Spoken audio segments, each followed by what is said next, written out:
Jumat pagi, 7 November 2025, Semandu 2 Jakarta dipenuhi tawa dan obrolan remaja, seperti hari-hari biasanya.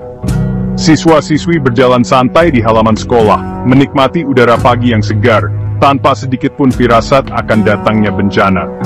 Guru-guru bersiap memulai pelajaran, dan suasana sekolah terasa begitu damai, seolah tak ada yang bisa mengusik rutinitas mereka. Namun, suasana berubah drastis ketika dentuman keras mengguncang sekolah di Kelapa Gading itu.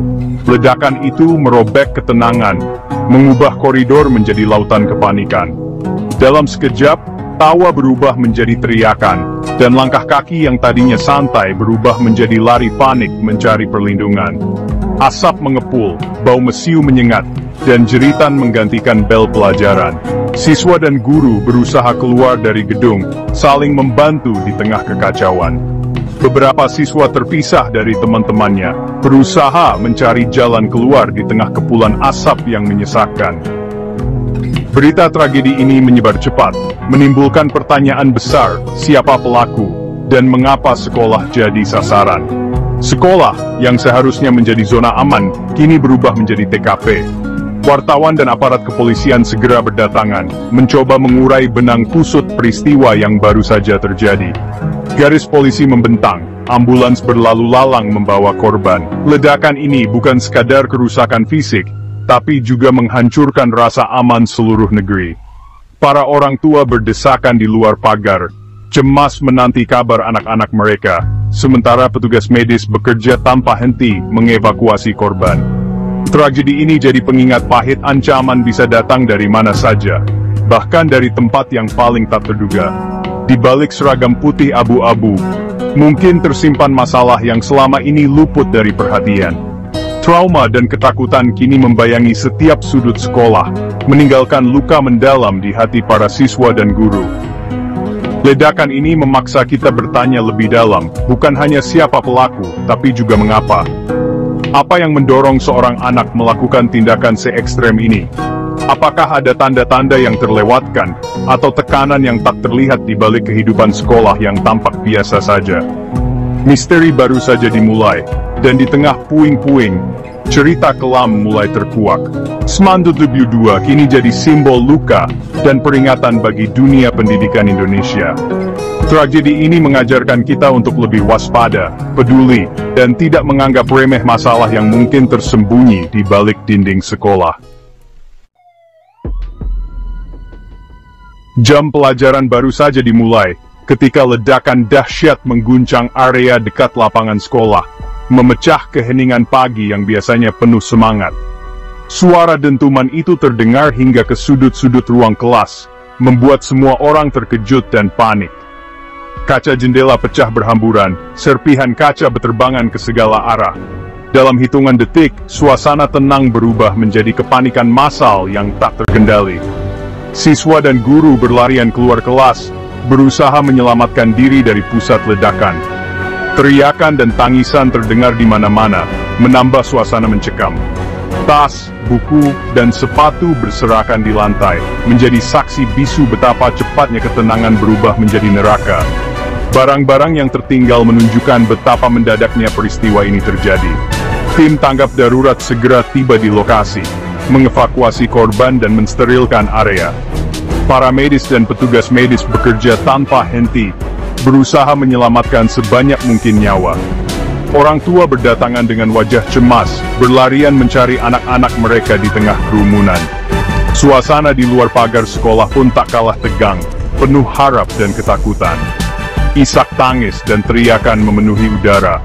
Sekolah yang biasanya penuh tawa, kini berubah jadi zona darurat. Banyak yang saling berpelukan, berusaha menenangkan satu sama lain di tengah kekacauan. Setelah situasi mulai terkendali, tim Gegana dan Inafis mulai menyisir lokasi ledakan. Mereka memeriksa setiap sudut, mencari petunjuk yang bisa mengungkap penyebab tragedi ini. Di antara serpihan ledakan, petugas menemukan benda-benda mencurigakan yang diduga menjadi sumber ledakan. Setiap temuan menjadi kunci penting dalam penyelidikan. Setiap temuan dicatat dengan teliti, membentuk alur cerita yang mengerikan tentang apa yang sebenarnya terjadi pagi itu. Ledakan ini jelas bukan kecelakaan biasa tapi aksi yang direncanakan dengan matang. Polisi mulai mengumpulkan bukti dan mencari motif di balik tragedi ini. Sekolah yang seharusnya menjadi tempat suci dari kekerasan, kini menjadi saksi bisu tragedi yang mengguncang banyak hati. Bunga dan ucapan duka mulai memenuhi gerbang sekolah. Kronologi kejadian perlahan mulai terungkap, mengarah pada motif dan pelaku di balik ledakan. Setiap detail menjadi bagian penting dalam mengungkap kebenaran. Setiap detik di pagi itu mengubah hidup banyak orang selamanya. Trauma dan luka batin membekas, meninggalkan duka mendalam bagi seluruh komunitas sekolah. Seman 72 tak lagi sama, dan Indonesia pun terguncang. Tragedi ini menjadi peringatan bahwa keamanan dan kedamaian bisa hilang dalam sekejap, meninggalkan luka yang sulit disembuhkan. Puluhan siswa jadi korban, luka ringan hingga kritis. Serpihan bom dan kaca menembus kulit, menyebabkan luka bakar dan goresan. 2 siswa dalam kondisi kritis, salah satunya diduga pelaku. Petugas medis bekerja cepat, rumah sakit dipenuhi korban dan keluarga yang cemas. Tangis haru dan trauma membekas di wajah para siswa. Namun, luka fisik hanyalah permukaan. Trauma psikologis membayangi para korban. Suara ledakan dan kepanikan sulit dilupakan. Pemerintah dan sekolah harus segera menyediakan pendampingan psikologis. Pemulihan rasa aman jadi tantangan besar setelah tragedi ini. Seman 72 kini menghadapi perjuangan panjang untuk bangkit. Di TKP, penyidik menemukan benda mencurigakan, pistol hitam yang tampak nyata. Setelah diperiksa, ternyata itu airsoft gun yang telah dimodifikasi. Meski hanya mainan, penampilannya cukup menakutkan dan menambah misteri. Senjata mainan ini ditemukan dekat terduga pelaku, diduga bagian dari rencana. Polisi menduga benda ini digunakan untuk intimidasi atau sebagai properti aksi. Penemuan ini membuka tabir baru tentang psikologi pelaku. Mengapa remaja membawa replika senjata? Apa terinspirasi film, game, atau motif lain? Senjata mainan ini jadi petunjuk penting membongkar narasi kelam tragedi Seman 72. Pada senjata mainan itu, terukir tulisan tangan, "Welcome to Hell". Pesan singkat ini jadi sorotan media dan publik, menambah nuansa gelap tragedi. Apakah ini ekspresi kemarahan atau simbol penderitaan pelaku? Penyidik menelusuri jejak digital pelaku, mencari kaitan dengan dunia virtual atau budaya populer. Apakah pelaku meniru adegan tertentu, atau merasa jadi karakter utama dalam drama kelamnya sendiri? Tulisan ini jadi kunci memahami motif dan psikologi pelaku. Welcome to Hell bukan sekedar coretan, tapi teriakan diam dari jiwa yang terluka. Polisi kini berusung misian kosong dari naskah tragedi ini. Di tengah simpang siur, Kapolri akhirnya beri pernyataan resmi. Ia membenarkan ledakan di Seman 72, puluhan korban, dan 1 terduga pelaku utama. Penyelidikan intensif, motif pelaku masih didalami. Ledakan dipastikan berasal dari bom molotov rakitan, bukan bahan peledak canggih. Penemuan senjata mainan bertuliskan "Welcome to Hell" jadi fokus penyelidikan psikologi pelaku. Semua bukti dianalisis untuk membangun gambaran utuh motif dan perencanaan. Pernyataan Kapolri menenangkan publik negara hadir dan serius menangani kasus ini. Arah penyelidikan kini lebih jelas, harapan keadilan mulai tumbuh. Bom molotov rakitan, sederhana namun mematikan, jadi senjata tragedi ini. Bahan mudah didapat, tutorial pembuatan tersebar di internet. Ledakan di ruang tertutup memicu luka bakar dan kepanikan massal. Modifikasi dengan serpihan logam membuatnya lebih mematikan. Polisi telusuri jejak digital pelaku, mencari sumber pengetahuan dan kemungkinan keterlibatan pihak lain. Kasus ini jadi alarm bagi orang tua dan pendidik. Internet bisa jadi pedang bermata dua. Pengawasan dan pendampingan anak dalam dunia digital makin penting. Tragedi Seman 72 bukti nyata bahayanya akses informasi tanpa kontrol. Berita ledakan menyebar cepat memicu duka dan kemarahan publik. Tagar Pray for Seman 72 dan Stop Kekerasan di Sekolah jadi trending. Orang tua di seluruh Indonesia panik, menghubungi sekolah dan menjemput anak lebih awal. Rasa aman di sekolah runtuh, tuntutan keamanan meningkat. Forum orang tua ramai membahas solusi dari detektor logam hingga pemeriksaan tas. Namun banyak yang sadar akar masalah lebih dalam, kesehatan mental, bullying dan komunikasi.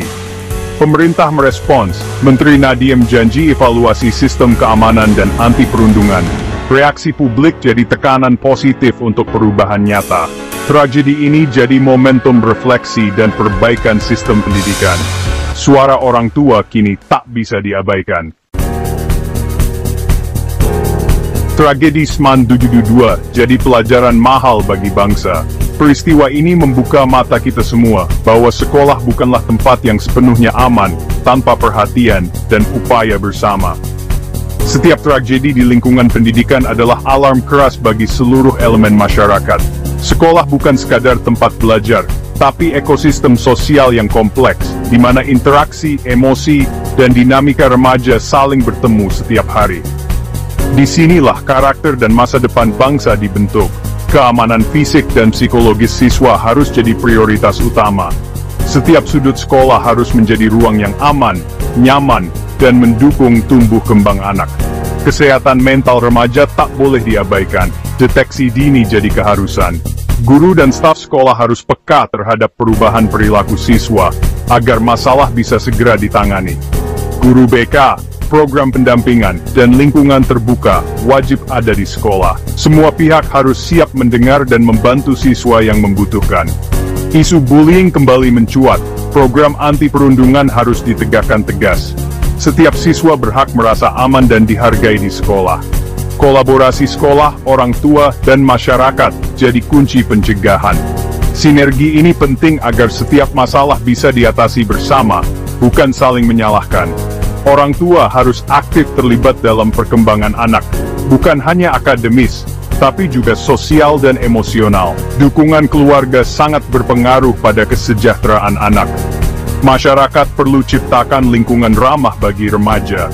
Lingkungan yang suportif akan membantu remaja tumbuh menjadi pribadi yang sehat dan percaya diri. Semoga tragedi ini jadi pengingat abadi. Sekolah harus jadi surga ilmu, tempat tumbuhnya harapan dan impian, bukan neraka yang menakutkan bagi generasi penerus bangsa.